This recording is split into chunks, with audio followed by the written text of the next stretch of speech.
The movie preview critic is in the house. Represent Biatch. The following preview has been reviewed for all audiences. Tonight's installment, X-Men 3, The Last Stand. We start with a serious tone to this preview. The White House, the President. Here is another movie for 20th Century Fox that will make them an assload of money. So, should you spend your time, money, $4 a gallon gas, and energy on X-Men 3? Well, it does look pretty cool so far.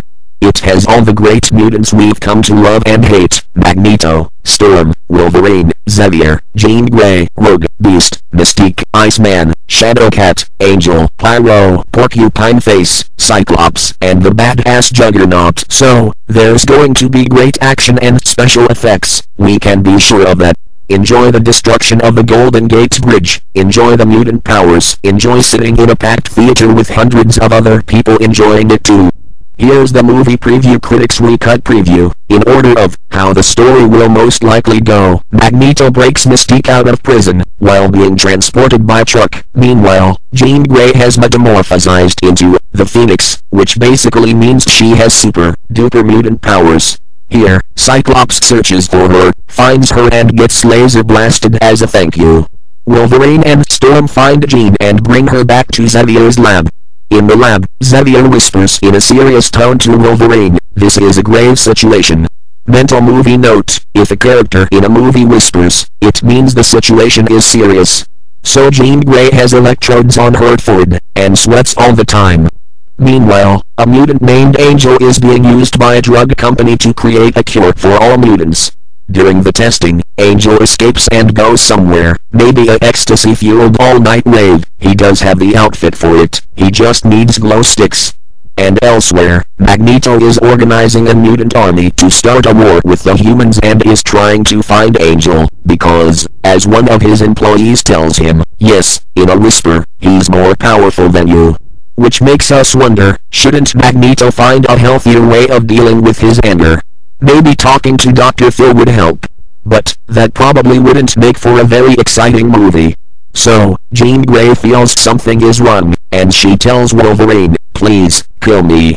Mental movie note: anytime a character in a movie, who is metamorphosizing, or is infected with a disease, or has become a host for an alien creature, anytime this character says, "Please kill me," especially if they are whispering, sweating, and convulsing, the character they are saying it to should listen to them and kill them.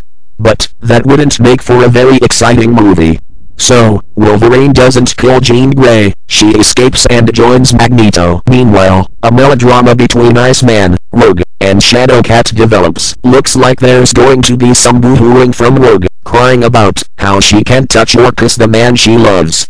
Well, Rogue, welcome to something called L-I-F-E. Time to grow up and focus on the important things, like the human-mutant war taking place on the Golden Gate Bridge. So, Rogue, stop being so self-involved. It's not a surprise that he has a thing for Shadowcat. A teenage boy with raging hormones and mutant powers can only hold out for so long. After all, she is the only available hottie at Xavier's school. Storm is with Nightcrawler. Jean Grey is so hot she's got two guys in love with her, one of whom is Wolverine, so you don't want to get him angry, he would cut your balls off. So that leaves Rogue and Shadowcat. I think it was Shakespeare who said love is a fragile thing, especially when touching the one you love could kill them. So it looks like Iceman has moved on. And, Rogue, you should do the same. Remember, there are plenty of other fish in the sea, all of whom will probably die if you touch them, but, hey, it's worth a shot. Good luck, Rogue, you're a special girl who deserves someone who appreciates you for who you are on the inside. Sometime after, Jean Grey kills Xavier, or, that's what it looks like in the preview. He's the only one not at the funeral, and now the X-Men must join together and fight and make the last stand. Therefore fulfilling the promise of the movie's tagline. As you drive home after the movie you can honestly say, I saw X-Men 3, and they made their last stand. The movie preview critic finds X-Men 3 worthy of big screen viewing, and should be seen at regular price by action lovers, science fiction lovers, those who love Halle Berry's breasts and Hugh Jackman's biceps and Patrick Stewart's bald head. Enjoy the movie, and till next time, take care. With movie love, this is the movie preview critic saying, long live good movie.